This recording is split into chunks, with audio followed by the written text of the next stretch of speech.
Buenas, compañeros, ¿cómo les va?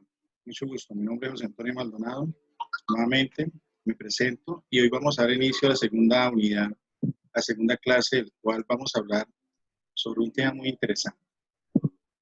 A continuación, voy a poner las diapositivas para saber de qué vamos a hablar. En esta unidad 2, vamos a hablar sobre los principios básicos de terapia neural, los principios básicos de fitoterapia, los principios básicos de medicina ayurveda y los principios básicos de medicina tradicional china. Muy importante que el regente de farmacia tenga entre sus competencias estos conocimientos. Si algún día lo llega a utilizar, pues lo importante es que ya están en una pequeña introducción de cómo funcionan, para qué sirven, qué hacen, pero también podemos obtenerlos para poder tener una ayuda, para poder obtener un conocimiento sobre estas clases de terapias. Y para eso voy a hacer unas presentaciones sobre las mismas. Primero que todo, cuando hablamos de la terapia neural, de las terapias complementarias, de la terapia por medio de homeopatía, fitoterapia, homeopatía o cualquier cosa de terapias, siempre vamos a definir qué es un sistema médico. Y podemos decir sobre lo que dice Ana Alarcón sobre este tema. Los sistemas médicos son construcciones culturales con dimensiones conceptuales y conductuales propias que dan respuesta a la necesidad de situaciones de un entorno social específico. Es algo muy interesante porque nos está hablando que son cosas de conceptos que definen conductas y que necesitan para dar respuesta a una necesidad que tiene el ser humano dentro de una comunidad en particular. Entonces, con esta frase, vamos a comenzar la presentación de la unidad 2. En la presentación podemos hablar que cada sistema tiene su propio conjunto conceptual para explicar los fenómenos naturales y por tal motivo para una misma situación y enfermedad existen diversas premisas culturales que explican las causas. Hay que alternativas, consecuencias y sus propias pruebas de validación. La aceptación o de las explicaciones acerca de las causas de la enfermedad y por lo tanto la herencia de tratamientos depende de la credibilidad que los pacientes den a la fuente de validación. En ese caso les explico. Todo tratamiento depende de algo esencial y es su mente. En la unidad anterior habíamos hablado de la mente, del preconsciente, del inconsciente, lo que creamos, la mente subliminal, supraconsciente. Y de esto depende mucho las terapias alternativas, inclusive las terapias alopáticas. Es aquello lo que el paciente valide para su salud,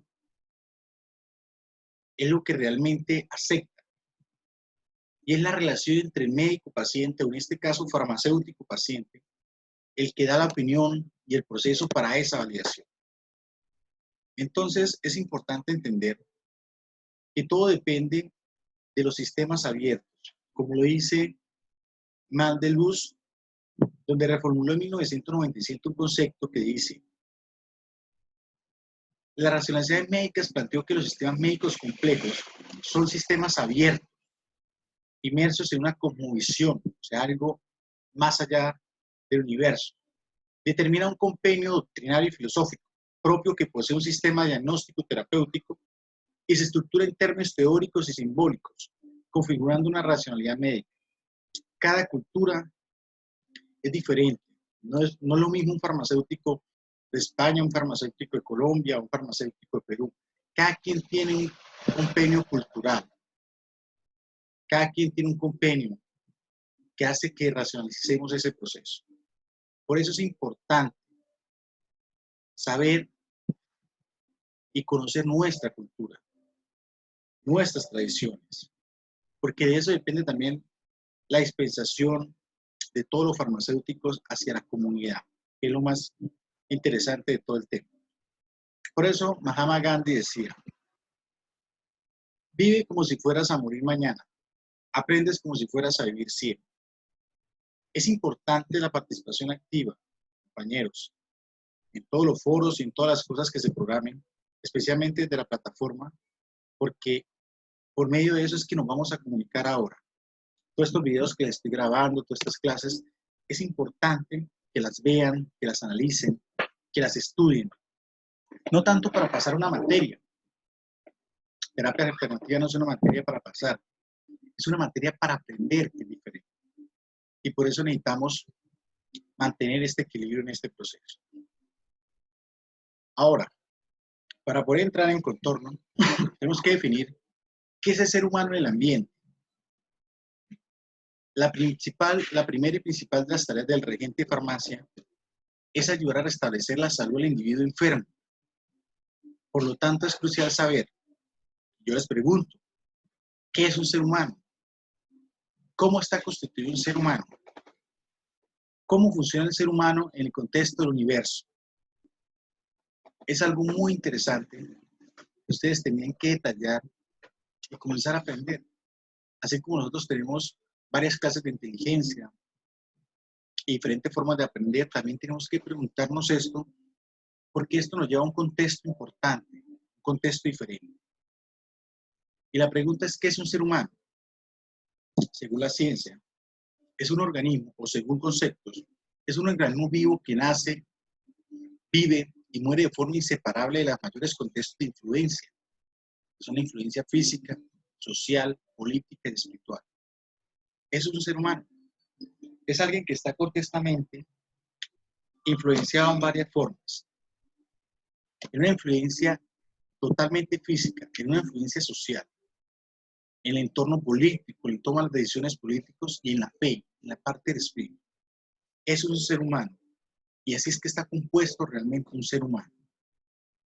Entonces, uno pregunta, ¿cómo está constituido entonces el ser humano? Y la respuesta es que el ser humano es un todo integrado que actúa siempre en tres niveles distintos. En un nivel mental, ya definimos qué es la mente. En un nivel emocional, todas sus emociones. De sus emociones dependen muchas cosas. Del miedo, de la ira, de la angustia, de la ansiedad. Se toman las decisiones y esas decisiones dependen de ese mundo emocional. Y el físico. Yo le pondré uno más, el espiritual. Estamos formados de 4 cuerpos. Un cuerpo físico, un cuerpo mental, un cuerpo emocional y un cuerpo espiritual. Entonces, prácticamente todo lo que pasa en estos 3 cuerpos, usted lo representa acá. Si usted tiene emociones reprimidas, su cuerpo físico se va a enfermar. Si sus pensamientos, si su mente no se controla, si su consciente, su paraconsciente, su inconsciente, sus instintos, va a sufrir su cuerpo espiritual, su cuerpo físico. Y cuando nosotros estamos conectados con el universo, con Dios, automáticamente nuestro cuerpo físico también hay una conexión. Normalmente se llama sanación. Entonces, el núcleo de asistencia humana depende de la capacidad del organismo para mantener su equilibrio dinámico, como un mínimo de alteraciones y su máxima constancia. Dinámico movimiento, ¿no? Un equilibrio. O sea, siempre estamos en un movimiento, en un equilibrio. Muy importante. El mecanismo de defensa trata de equilibrar. Entonces, como nosotros tenemos un equilibrio, nuestro cuerpo hacia adentro, nuestro sistema inmunológico, también es un equilibrio mental, emocional, físico, espiritual. Y las células dependen de ese equilibrio, de esas 4 esferas dimensionales para que se mantengan en esa formación. Entonces, el éxito se alcanza de que usted sea perfecto cuando tiene ese equilibrio. Por eso mismo, esta frase, el mecanismo de defensa trata de equilibrar nuestras defensas, nuestro inmunológico, aunque no siempre alcanza el éxito. O sea, cuando no alcanza el éxito, y así es que los pacientes generan enfermedades. Cuando alcanza el éxito, no existirían pacientes, no existen enfermedades. El problema es que todo depende. Las bacterias, los virus y todas estas cosas que arremeten al ser humano, todas esas cosas dependen de nuestro sistema inmunológico. Pero el sistema inmunológico depende de nuestras emociones, depende de nuestros pensamientos, depende de nuestro espiritual, depende de nuestros secretos, depende de nuestros miedos. Entonces, es una dependencia real de nuestra mente, de nuestros sentimientos. Y necesitamos equilibrar esa parte. Eso es alternativo. Eso es diferente. Por eso es que somos terapias alternativas, porque manejamos las cosas alternativas. No logramos hacerlo alopático que contrarresta, sino tratamos de equilibrar ese proceso como tal. Ahora, ¿qué es enfermedad? Según Jordi Tulkas, un gran científico, que fue físico de la NASA y después fue médico alternativo, él dice, si hay un estímulo más potente que la resistencia natural del organismo, se genera un estado de desequilibrio. O sea, por ejemplo, vamos a ir un poco a correlacionar. Si un virus entra al organismo y tiene un estímulo energético más potente que la resistencia del sistema inmunológico, esto entra a desequilibrar todo el organismo. Entonces, esto se manifiesta mediante signos. Acuerde la diferencia entre signos y síntomas. Signo es lo que usted puede ver, por ejemplo, fiebre, tos, y síntoma es lo que usted siente que nadie ve. Un malestar, un decaimiento, un cansancio inexplicable. Entonces, esto se manifiesta mediante signos y síntomas. Aunque la persona padece los efectos a todos los niveles de manifestación mental, espiritual, físico y emocional, los expresa más en la parte de estas partes que le acabo de mencionar. Y depende de la predisposición individual de la persona, o sea, su capacidad, su fuerza vital. El vitalismo es una fuerza vital que tiene el cuerpo que hace que se regenere. Lo que necesitamos es darle la información necesaria para que el cuerpo tenga la capacidad de sanar y regenerarse. Eso es lo que habla aquí en una predisposición individual. Estos síntomas los denominamos erróneamente enfermedades. Todos estos síntomas que son un desequilibrio realmente se llaman enfermedades.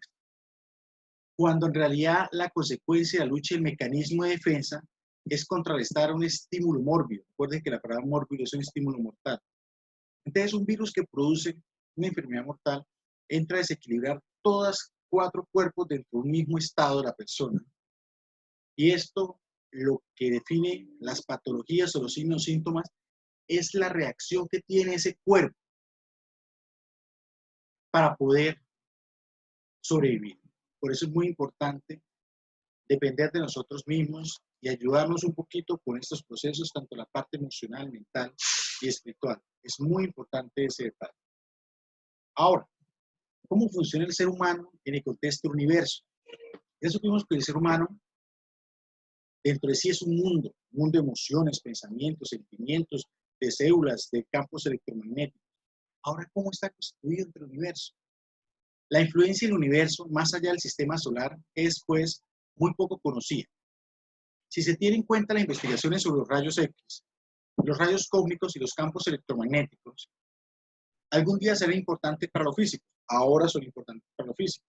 Esto lo decía Jordi Tulkas en 1980 y algo. El universo es una entidad interesante en la que cada componente afecta a los demás. Exactamente en el libro de Proximate Nuclear Energy, el autor Dominic habla sobre los efectos ambientales de la radiación que ya están comprobados, como la leucemia y el cáncer en Hiroshima, donde estalló la bomba atómica, y los diferentes umbrales de radiación en diferentes partes, como lo que pasó en Japón hace poco. Entonces, sí hay una influencia del entorno del universo en nuestro cuerpo, en nuestro organismo. Claro que sí. Por ejemplo, vamos a mirar los efectos del sistema solar, son profundos y bien conocidos.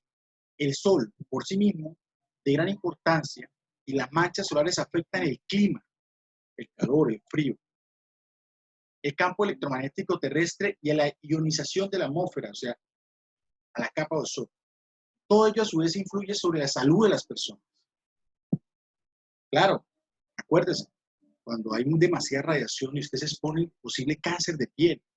Entonces es muy importante tener en cuenta ese proceso.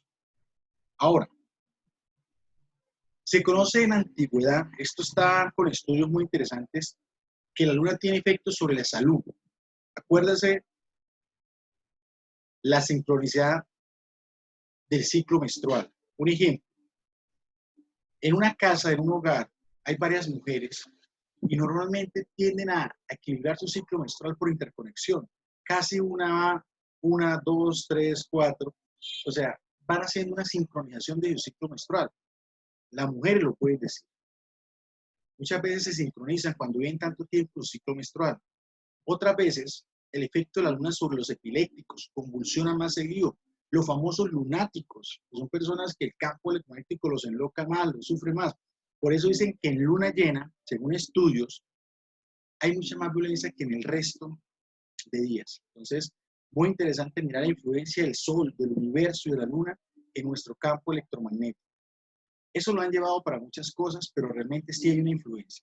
¿Por qué les explico todo esto? Porque vamos a comenzar a entender algunas clases de medicina que tienen influencia sobre estos estados. Entonces, ya teniendo un concepto un poco más claro sobre el tema, comenzamos a hablar sobre las diferentes terapias. Primero, un sistema completo, como la medicina tradicional china. Los chinos, ¿qué dicen? El pensamiento chino concebía el mundo como un todo, en lo que los elementos se corresponden. Una ley suprema preside los astros, las estaciones, la vida vegetal y animal y humana, un orden establecido. El hombre tiene una gran tarea, la de preservar la armonía natural, el descosmo. Hay algo invariable, los chinos lo llamaron el Tao, una vez Yin, o sea, el famoso Yin, una vez An, el famoso Yang. Eso es el Tao. Confucio, que fue el que reunió, por historia, todos los libros chinos del emperador amarillo, él sacó dos. El famoso Medicina Tradicional China, que es un libro grandísimo, donde reunía todas las terapias alternativas chinas de entre los pueblos y culturas, y otro que se llamaba el Xin, que son muy conocidos. Estos libros de medicina tradicional china realmente se han llegado a estudiar de una u otra manera. Por ejemplo, esto es un libro de medicina tradicional china. ¿Sí? Lo podemos ver un poco acá. Este libro nos habla sobre enfermedades y patologías y son tratados. Este se llama Fisiopatología y Tratamiento con Medicina Tradicional China del doctor José Luis Padilla. Entonces, es algo muy interesante entender la medicina tradicional china. Ahora, cuando hablamos del maestro Confucio, él fue el que reunió todos estos libros y se los dejó para que lo estudiáramos. Por eso tiene tantos años de antigüedad como tal. Entonces, la medicina tradicional china dice que el ser humano tiene 5 energías. 5. Entonces, y cada energía tiene que ver con un órgano en especial. Por ejemplo, y para aprender ese campo energético tenemos que aprender este pequeño poema o este pequeño cosmología. Dice, el fuego y el agua siempre están presentes en las cosmologías chinas como principios generadores del mundo. El fuego es riñón, perdón, el agua es riñón, el fuego es corazón. La madera, aprendamos, hígado, como combustible origina el fuego. El fuego que produce cenizas da nacimiento a la tierra. Cuando uno le echa, la ceniza siempre ha sido parte esencial de la tierra porque tiene algunos nutrientes, como las sales de Schuller, y da nacimiento a nuevas plantas, nuevas cosas. Dentro de la tierra uno encuentra siempre minas que contienen el metal y que trae al mismo tiempo el rocío, cuando el metal está frío, cuando se afecta más por los climas el metal. Y así da origen al agua, que a su vez alimenta la madera. Así es que se conoce realmente la filosofía china, bajo estos 5 grandes generadores del mundo, los 5 principios. ¿Y cómo lo pondríamos de acuerdo en la medicina tradicional? Muy interesante, miren esto. Movimientos. Sabemos que la madera tiene que ver con hígado, con vesícula, su sabor es ácido, interviene mucho en la visión. El fuego tiene que ver con corazón, intestino delgado, su sabor es amargo y tiene que ver con la lengua. El dulce o la tierra tiene que ver con el estómago y con vaso y su función, la boca. Entonces yo tengo la boca reseca, es un problema de estómago. A eso se llama reflujo gastroesofágico. Si siento la boca, la lengua amarga, es un problema de intestino delgado. Si tengo problemas visuales, como el vértigo, es porque el hígado está recargado. Si tengo problemas de desequilibrio y no escucho bien, hay que mirar el riñón y la vejiga, porque eso es agua. Y si tengo un problema de colon, tengo que revisar y los pulmones el proceso metal. ¿Cómo definimos eso? Interesante. Por ejemplo, si tenemos un niño que llega con un problema bronquial, pulmonar, entonces nosotros decimos, ese niño lo primero que tenemos que dejar es que el colon no se inflame. ¿Por qué? Porque la inflamación del colon conlleva que haya problemas pulmonares. Y compruébelo, un niño asmático normalmente sufre del colon muy seguido. Un niño con problemas respiratorios sufre del colon. Hay que quitarle los lácteos, las fresas, el pan. ¿Por qué? Porque eso inflama el colon y hace que su parte pulmonar también se inflame. Entonces, es muy interesante que nosotros entendamos ese procedimiento como tal. Ahora, la medicina tradicional china considera la enfermedad como la ruptura del equilibrio entre la fuerza yin y la fuerza yang, que son los principios preventivos. Tratar al espíritu, alimentar la estructura, terapias de intervención, prescripciones simples, acupuntura. Así es que ellos trabajan eso. Entonces, primero tratar al espíritu. ¿Cuáles son las emociones que hacen que eso genere ese cambio? Alimentar la estructura. Entonces, si queremos fortalecer el hígado, entonces lo trabajamos con un poquito más de ácido o amargo. Y ponemos plantas un poquito más ácidas, como el ribarbo, la cachofa, el bol. Si queremos trabajar un poquito el intestino delgado, ponemos un poquito más amargas. Si queremos trabajar el estómago, entonces trabajamos con plantas dulces como la manzanilla, la caléndula. El colon, un poquito más de jengibre, que también serviría para la garganta y para los pulmones. Y el riñón con diente de león y bajar un poco los salados para mejorar la parte. Estos alimentos, acuérdense, lo grande y lo pequeño, ¿sí? Entre el veneno y la curación, todo depende solamente de la dosis, no más. Entonces, eso es muy importante manejar ese proceso. Las terapias de intervención, estamos hablando que le hacen masajes, todo desintoxicaciones, y una prescripción simple es una planta, fitoterapia. Por eso es que hay un taller de fitoterapia, porque la base es, tiene que ver mucho con fitoterapia, con las plantas, que la base de toda la naturaleza. Y por último, acupuntura, que es colocar las agujas dentro del sistema. Ahora, ¿qué es la acupuntura? La acupuntura es un método habitual que se emplea bajo el término de acupuntura. Son múltiples y podemos encontrar descritos como acupuntura, electroacupuntura, auriculoterapia, eso que ponen aquí para bajar de peso, y la moxibustión, que es un cigarro de manzanilla o artemisa, que después de colocar y engrapar la aguja, uno dentro del punto específico acupuntural, se hace para calentar esa zona, se dirige al torno de las agujas del reloj para que caliente y ayude a llevar un campo energético por todo el meridiano, que a su mismo tiempo llega al sistema nervioso central y por esa reacción llega al órgano específico y así se puede sanar el paciente.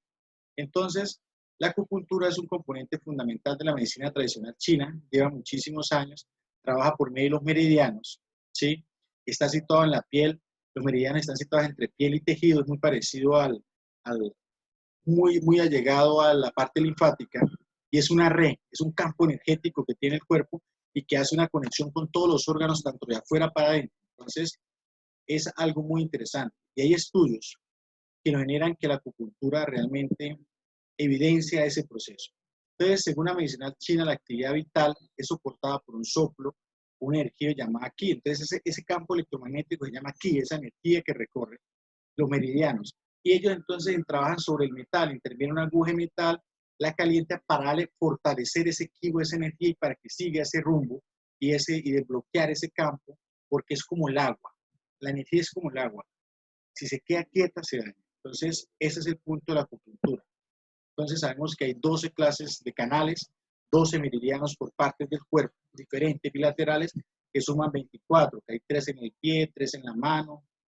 En cada pie y cada mano hay diferentes clases de acupuntura, ¿sí? Acá tenemos algunos nombres, como los que dirigen de la mano al pulmón, se llama Shao Tajin, está el Shou Shaojin y el Shou Yue Qin, ¿sí? Entonces son cosas, son nombres que se hacen o generan de ese campo, pero es muy interesante saber esta clase de terapias. Simplemente esto es un bosquejo, porque para poder trabajar acupuntura no necesitamos una clase, necesitamos muchos años.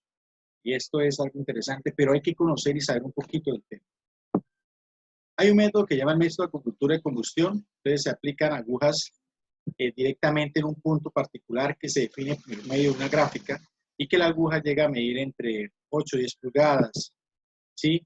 Y nuevamente hay una técnica para aplicarlas. Finalmente se dice que la sesión tiene que durar mínimo 40 minutos, tampoco se puede exceder de tiempo porque lo que haría sería un exceso de hiperexcitación y lo que genera es más dolor y más molestia en la zona que se puso las agujas y la moxibustión acupuntural. Las agujas más o menos son así como las están viendo ustedes en pantalla. Esas son las agujas de acupuntura. Y aquí tenemos un detector también de acupuntura en este lado, por este lado. ¿Sí? Entonces, por este lado tenemos un detector de acupuntura. Estas son las agujas que se aplican. Aquí aparecen dentro de un tubillo.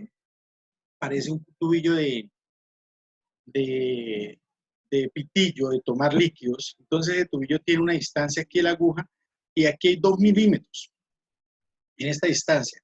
Hay un martillo acupuntural. Entonces, lo que se hace es que por medio del martillo se pone el tubito en la parte o la zona y con el martillo se le pega a la agujita acá y queda enterrada estos 2 milímetros. Y eso es lo que así de fácil es que se aplica la acupuntura. Lo difícil es aprender los puntos acupunturales, que son más o menos 1500 en el cuerpo y tienen que ser precisos, porque si no, no funciona y lo que podemos hacer es una interrupción. Al contrario, podemos agravar la enfermedad en ese proceso. Aquí hay un método de aplicar la acupuntura por medio de la mano. Manipulación de la aguja, se aplica, se gira alrededor de las entornas, encontrar las entornas de las agujas del reloj y luego se deja en la intersección durante 40 minutos y mientras tanto se le pasa un cigarro de moxibustión, que es como un tabaquito, de manzanilla artemisa para que haga ese proceso y eso se le llama moxas, ¿sí? Y eso es lo que ayuda a mejorar y aplicar calor para que entre ese campo de energía hacia el cuerpo y ayuda a tener una radiación emitida por ese proceso. Más o menos la técnica es esta. Se aplica la aguja y se pone este proceso. Eso es lo que se hace con la acupuntura. ¿En qué podemos trabajar la acupuntura? Los estudios relatan más o menos desde el tratamiento del dolor y desde 1970 se han venido trabajando esos estudios con ese proceso. Y aquí un estudio muy interesante sobre los mecanismos de acción de la acupuntura. Y aquí nos dice que bloquea la señal no séptica local, bloqueo hasta la parte medular, es un efecto antiinflamatorio porque inhibe el cortisol, ¿sí? También tenemos conceptos en la propuesta anatofisiológica, tiene sensación de ki, que es la estimulación de los mecanismos sensoriales del tejido conjuntivo. Esto es una consecuencia de lo que ellos hablan y lo que científicamente es. Por ejemplo, cuando ellos hablan de los puntos acupunturales, entonces son convergencias de planos de tejidos conjuntivos, ¿sí? Y aquí tenemos una radiografía de cuando se aplica acupuntura, los puntos que se van estimulando dentro del cerebro, el campo electromagnético del cuerpo y el sensitivo motor para que ejerza un efecto dentro de los mismos organismos. Esto es lo que se hace con la acupuntura. Esto es algo realmente muy interesante. La bibliografía reaccionada acá es de la revista Soy Dolor. Aquí está, 2013. Entonces, aquí está quien aplica el proceso. Olaite de Sevilla, Rocío, que es del Hospital Virgen del Rocío, allá lo aplican. Y entonces, aquí hay una bibliografía muy interesante sobre el tema. Haciendo un leve recorrido sobre la acupuntura, pasamos ahora a la medicina ayurveda. Y hablamos que la medicina ayurveda tradicionalmente es la ciencia del conocimiento de la vida. Es el sistema médico tradicional de la India. Su origen remonta a 5.000 a 10.000 años y es ampliamente considerado como la forma más antigua de sanación en el mundo. Se entiende, según la mayoría de los eruditos, que el conocimiento ayurveda por fuera de la India influyó en el antiguo chino de la medicina unani y la medicina humoral, practicada por Hipócrates en Grecia. Por esta razón, la ayurveda se refiere a menudo como la madre de toda la sanación. Es la mamá de todas las medicinas. Todo salió acá de la ayurveda. Inclusive la medicina tradicional china tiene mucho de ayurveda, ¿sí? Su origen fue Veda, hablamos hace 5.000 años, 5.000 a 10.000 años. Ellos tienen una forma muy interesante de trabajar. El ayurveda entiende que los síntomas de la enfermedad son la forma normal del cuerpo para comunicar la falta de armonía entre sí y con esta comprensión de la enfermedad. Hablábamos al principio, las emociones, la parte espiritual, física y mental, y por eso se crea una enfermedad. La idea de la ayurveda es comprender que cada persona en su enfermedad se manifiesta como única entidad. Lo hablamos al principio en la vitalidad. Es única. Y se predice que no hay dos personas iguales, como no hay dos enfermedades similares. Por lo tanto, la ayurveda no se aproxima a la cura de una enfermedad en general, sino que acerca la curación de una persona. Este enfoque dirige infernalmente a la medicina alopática. ya que la medicina alopática busca un medicamento que cura un número estadísticamente significativo de personas para una condición específica. Por ejemplo, artritis reumatoidea, y lo que hace es un cambio y con un medicamento. Cuando la ayurveda les hace un cambio, un patrón dietario, un patrón de vida, un patrón mental, un patrón emocional, para que haga un cambio definitivo. Si sabemos que una persona sufre de artritis porque mentalmente es rígida, por eso las articulaciones se vuelven rígidas. Y eso es algo muy interesante. Entonces, la ayurveda tiene unos principios básicos, ¿sí? Entonces, primero que todo es necesario cumplir la naturaleza de la enfermedad y la naturaleza del recurso. Hay que saber que las cualidades de naturaleza estas son. ¿Cuáles son las cualidades de los principios básicos de la ayurveda? Que la naturaleza ya son principios, ya sea pesado, ligero, frío, caliente, fijo, móvil. Así es la vida. O eres pesado o eres ligero. O te mueves o no te mueves. O eres frío o eres caliente, dice la Biblia. ¿Sí? O eres húmedo o seco. O eres sutil o grave. O eres denso o fluido. Blando o duro. O eres turbio o claro. Entonces, se entiende que una persona enferma, un recurso, tiene una combinación única de estas cualidades. Y el objetivo del especialista ayurveda es entender muchas cualidades de estas para poder entender la condición del paciente y poder trabajar ese proceso.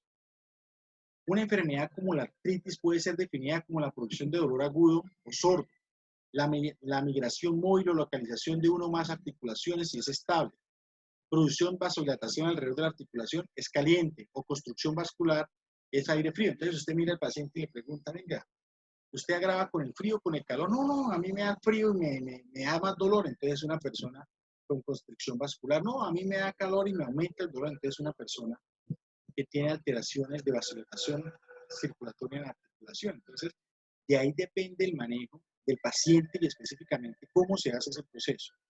Entonces, también se utiliza algo muy interesante, la fitoterapia. Por eso les recuerdo, hay un taller de fitoterapia que es muy importante ver o trabajar en ese entorno. Entonces, los remedios herbales también se entienden a términos de sus cualidades.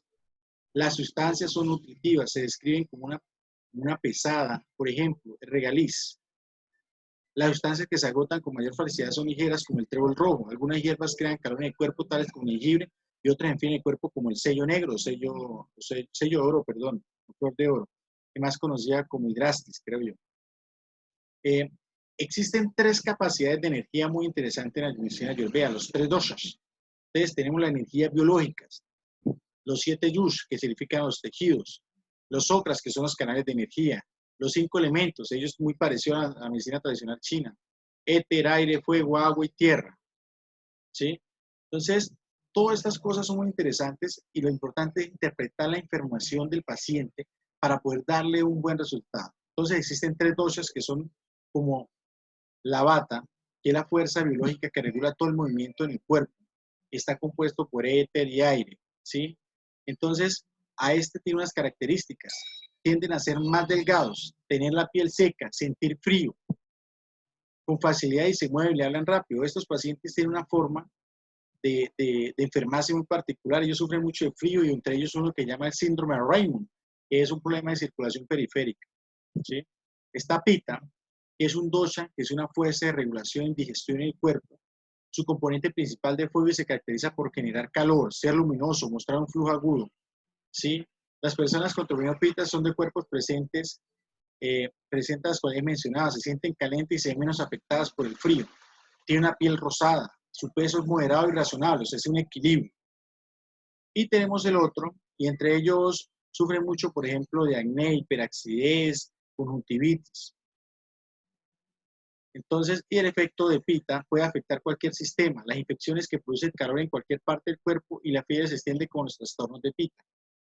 Y por ejemplo, los kapha, que son los gorditos, ellos tienen una fuerza regulada, son endofórmicos, también tienden a tener piel suave y húmeda y cabello grueso. La persona tiende a ser relajada y no se perturba con facilidad. Ese es el gordito bonachón que usted ve por ahí, que es buena papa. Ese es el famoso kapha. Y pues tiene muchas predisposiciones entre bronquitis, cánceres, congestiones, muchas cosas que predisponen su patología. Lo importante es detectar y poder solucionar estos síntomas y estos signos dependiendo de esta clase de terapia. Entonces, aquí tenemos que hay otras cosas que ellos nombran, como por ejemplo los tejidos, que son los dashus, los tejidos adicionales, y los sistemas de canales. Todo eso interferencia, todo eso genera un cambio y todos debemos que trabajar en el cuerpo debido a este proceso. Entonces, la Ayurveda reconoce que se producen residuos metabólicos que deben ser eliminados de manera adecuada para mantener la salud próxima. Entonces, la Ayurveda define que todo cuerpo tiene que ser desintoxicado, ¿sí? Y una forma de terapia está, por ejemplo, esta. Aprenden que la naturaleza es la base de todo. Entonces, ellos incluyen unas hierbas, eliminan elementos como carnes, productos lácteos, algunas frutas, aumentan otras, y lo que hacen realmente es emplear diferentes terapias, por ejemplo, la terapia de color, los 7 colores, la terapia del verde, del azul, del rojo, dependiendo del círculo de energía o el chakra que esté afectado. Y también hacen terapias de sonido, los famosos sonidos de meditación que se generan para que active diferentes glándulas endocrinas, que también hay cualidades del olor y utilizan muchos aceites. Ellos son los papás de los aceites, inventaron el aceite esencial y ellos son los que hacen tratamientos con aceite. Y por último, también hacen muchas infusiones para que el organismo se limpie. Entonces, por ejemplo, ellos quieren hacer un programa realizado durante 7 a 28 días en centros especializados y lo que hacen es a base de eliminación con enemas y purgativos y limpieza nasal y sinusal con aceites especiales para que limpie todo el organismo. Primero hace una limpieza de todo su organismo para que comience a afectar una sanación en el cuerpo. Y por eso utilizan diferentes métodos y entre ellos le enseñan a meditación y le enseñan a mejorar sus emociones. Así es que ellos trabajan esta parte. ¿Ok? El doctor Maharpe nos da toda esta información y ahí está la página para que tengan en cuenta de dónde podemos obtener ese proceso. Ahora vamos a hablar un poquito de la terapia neural. ¿Qué es la terapia neural? Ella tiene una base científica. La terapia neural que inicia en la investigación de los rusos Pavlov y Spravansky, médicos y investigadores como Spiegel, Xinbias, y ellos dicen que más o menos o más, ellos utilizan algo que se llama la procaína. La procaína es una clase de anestésico local que se aplica y que tiene pocos efectos secundarios o ninguno. Y comienza a tener un efecto sobre el organismo y esto lo descubre un doctor llamado Peter Dodge. Y él nos dice, cada célula equivaldría a una pequeñísima batería de potasio con un potencial de 40 a 90 milivoltios. Cada estímulo hace caer el potencial de despolarización. Normalmente las células lo recupera, de inmediato lo repolariza. La energía necesaria para ello procede mayoritariamente del metabolismo de oxígeno. Si los estímulos son irritantes, son muy frecuentes o muy fuertes, las células pierden la capacidad de respuesta ante esto, por lo que encontrarán un estado de despolarización. Permanentemente debilitada y enferma. A nivel de la membrana celular se altera el funcionamiento. Y lo que hacemos es colocar un poquito de proca en un punto específico neural. Eso se puede utilizar a nivel dérmico, subdérmico, intramuscular, ¿sí? Y trabajamos mucho con este cambio potencial de energía. Normalmente la célula tiene entre 40 y 90 milivoltios. Al poner un anestésico local que se llama procaína, lo que hacemos es aumentar ese alto potencial de energía a 290 milivoltios a nivel celular en el lugar donde aplicamos la inyección y lo que hacemos es restablecer ese flujo de energía. La terapia neural nace muy parecido a lo que dice la medicina tradicional china con acupuntura, sino que esto es un poco más científico. Lo que ellos hacen es el siguiente. Hacemos un estímulo a nivel de procaína y lo que hacemos es una repolarización mayor a la normal para que haya un equilibrio dentro, es como mandar un choque eléctrico a la célula para que la célula se active y vuelva a generar el equilibrio que venía anteriormente. Esto se hace muy seguido y normalmente el efecto es este, se llama efecto neural terapéutico, un estímulo irritativo, despolarización de la membrana y volvemos la repolarizamos y hacemos un estímulo neural terapéutico con procaína 0,5%, al 1%, al 2%, y hacemos que la membrana se recupere y al mismo tiempo hacemos una recuperación del sistema nervioso central, todos los circuitos, y así el sistema nervioso central llega a los órganos hacen una regeneración. La aplicación normalmente se hace así. Yo cojo una paciente y aplico con unas agujas. Normalmente la que más se aplica es la 1, esta de 3,1230G. La que más aplica es la 30G, que es una aguja mínima, y lo que hace es aplicar sobre un punto específico. Este es de 1 por 1,5. Entonces lo que hacemos es colocar pápulas, así como lo ve usted acá, dentro de ciertas partes de la piel de un campo neurogenésico, dependiendo del dolor, y lo que hacemos es la estimulación. Y así es que nosotros trabajamos con la parte de la terapia neural. Es una técnica que yo manejo hace mucho rato y me parece muy interesante. La terapia neural la utilizo mucho para mi casa, para mí, para mi familia. Pero hay una técnica muy interesante. Yo tengo un curso en biopuntura y es la homeosimetría. Es la unión de la homeopatía con la terapia neural. Entonces, lo que hacemos es colocar, cuando hay problemas musculares, problemas de funciones y eso, colocamos una ampolla homeopática con un poquito de procaína, la inyectamos en forma de pápula en el sitio donde está la afección, sea colon, sea hígado, pero en forma de piel, en la parte de la piel que hace una relación con ese órgano. Acuerde la estimulación de los meridianos. Al colocarla, ella nos hace un restablecimiento de energía de ese órgano y por ende el órgano se sana. Es muy interesante, se llama osimetría y se utiliza mucho por acá. Y los médicos alternativas cobran una terapia de estas 120,000, 150,000 pesos y realmente la inversión es muy poca, pero lo importante es tener el conocimiento. Muy interesante sobre el tema. Ya conociendo un poco sobre eso, vamos a hablar un poquito de fitoterapia. Hay un taller muy interesante de fitoterapia. Entonces voy a hacer unas definiciones pequeñas. ¿Qué es la fitoterapia? Viene del griego fitón, planta, vegetal, terapia, conocida también como herbolaria. Se considera que el tratamiento de las plantas se genera como restablecer ese equilibrio flujo energético del cuerpo. Un tratamiento con cualquier planta, sea ginkgo, ginseng o cualquier planta, se tiene que hacer mínimo por 3 semanas, por 12 semanas, o sea, 3 meses de tratamiento para que el paciente tenga una adecuación. En la fitoterapia moderna hablamos de que se basa en el conocimiento de la farmacología y exactamente la farmaconoxia, y considera los aspectos farmacodinámicos y farmacocinéticos de los medicamentos basados en plantas medicinales. Hay estudios preclínicos y clínicos positivistas y cuantitativos, se llaman esos estudios, aunque tiene su punto de origen el conocimiento ancestral y la experiencia de prueba, error y de las pasadas generaciones. Así es que sabemos para qué sirve cada planta y tenemos ese proceso. ¿Qué hacemos con la fitoterapia? Es curativa, paliativa, depurativa y preventiva. Cuando hablamos de depurar es que sirve para desintoxicar, como el diente de león al riñón, como la alcachofa al hígado, como la caléndula al colon, como la parte del tomillo a la parte pulmonar o el jengibre.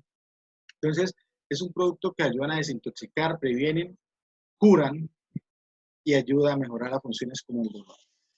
Los conceptos generales de la fitoterapia es la ciencia que estudia la utilización de los productos de origen vegetal con finalidad terapéutica, ya sea para prevenir, atenuar o curar un estado patológico reconocido. Eso es lo que dice la OMG de la fitoterapia. Tenemos un proceso muy interesante que es planta medicinal. Es cualquier planta que uno o más de partes, sus hojas, flores, cortezas, raíz, contiene una sustancia que lo hace útil para mejorar la salud de las personas animales. Ahora, ¿qué es una droga vegetal? Se le llama así a la parte concreta de la planta que la confiere en su utilidad terapéutica. Así, cuando definamos una planta como medicinal, debemos abordar únicamente de la parte de la planta que ostenta la actividad curativa. Por ejemplo, en caso de la manzanilla, estamos hablando de la materia recreativa.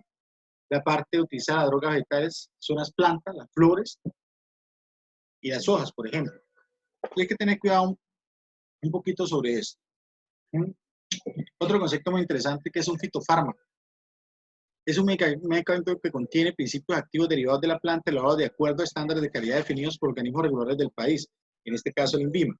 ¿Qué es un principio activo? Sustancia dotada de actividad farmacológica, suelen ser metabolitos secundarios de las plantas, es decir, que no fundamentalmente para ellas es común. Son sustancias de reserva de productos para repeler o atraer insectos, por ejemplo, para la repolinización. Por ejemplo, la digoxina, muy útil como estimulante del músculo cardíaco, es un principio activo que se obtiene en las hojas vegetálicas.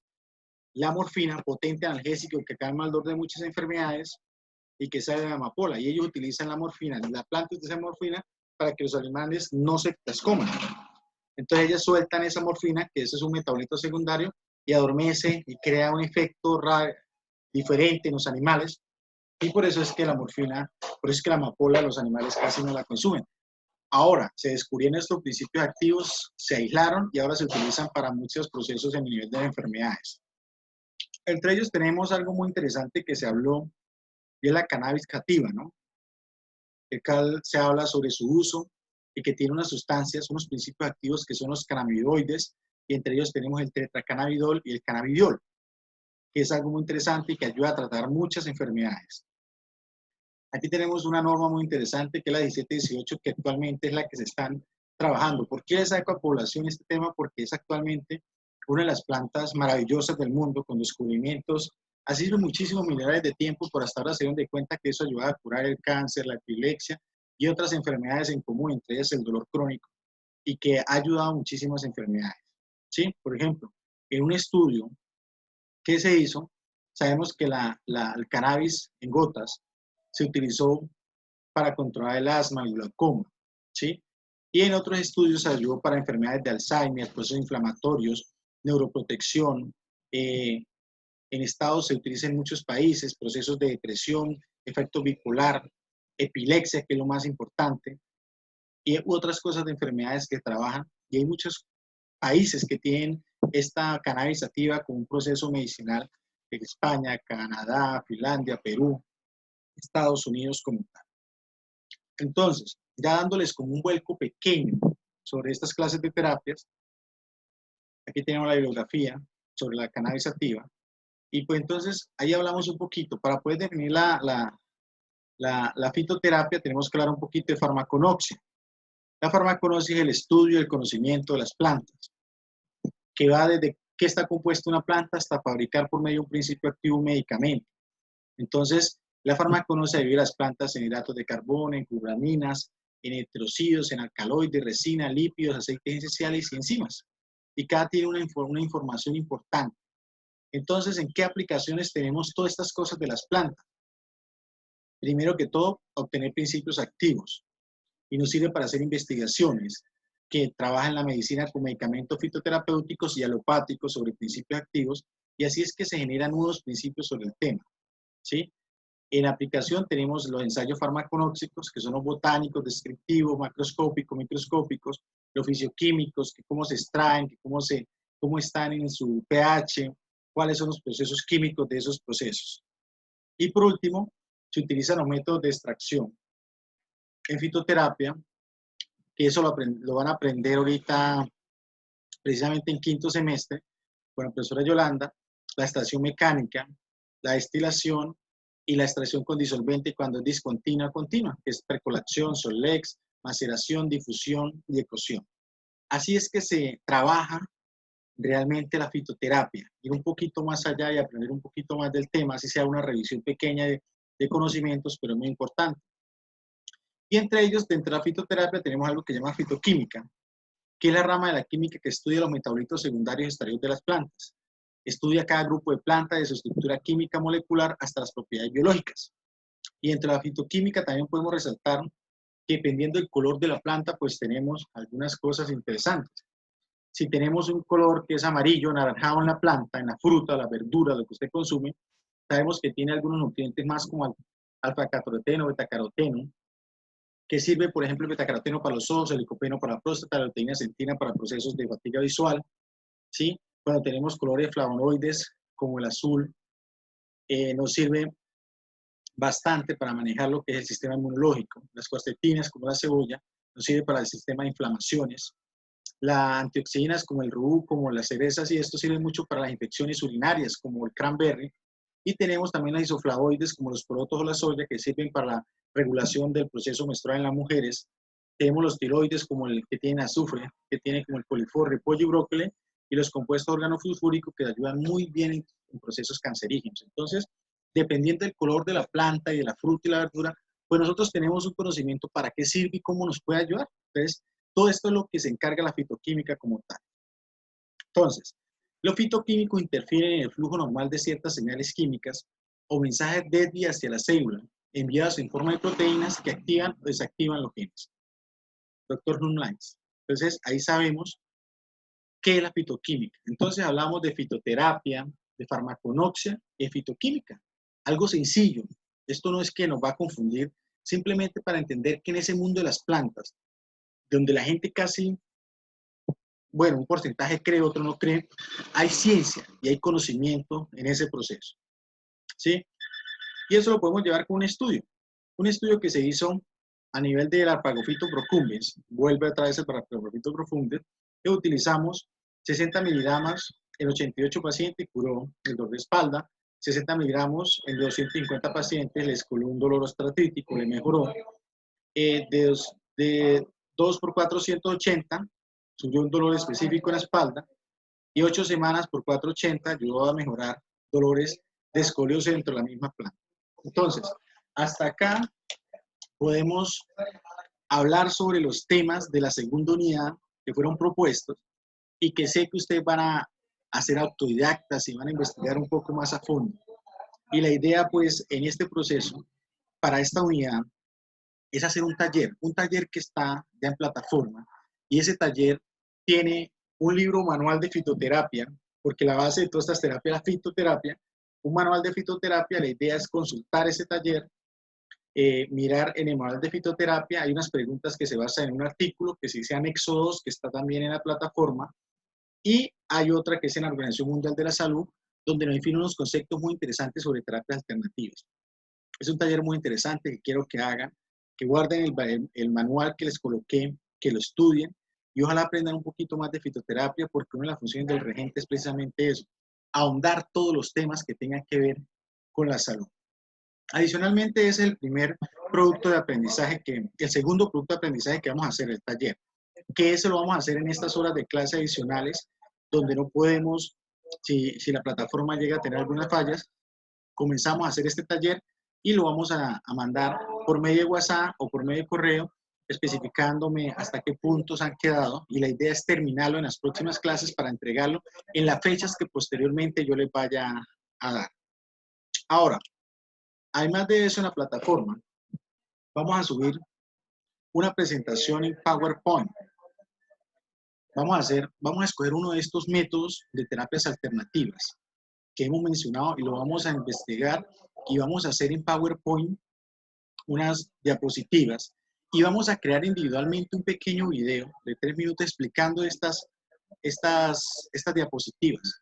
Las diapositivas en PowerPoint lo subimos en el producto de aprendizaje número 3 y el video me lo van a mandar por medio de WhatsApp, o también lo pueden grabar y subir a YouTube y luego me mandan el link al foro que será habilitado más adelantemente para estos videos. Entonces, compañeros, muchas gracias por todo este proceso, y nos quedamos con esta frase que dice Hipócrates: que la comida sea tu alimento y el alimento sea tu medicina. Muchas gracias y que pasen un feliz día.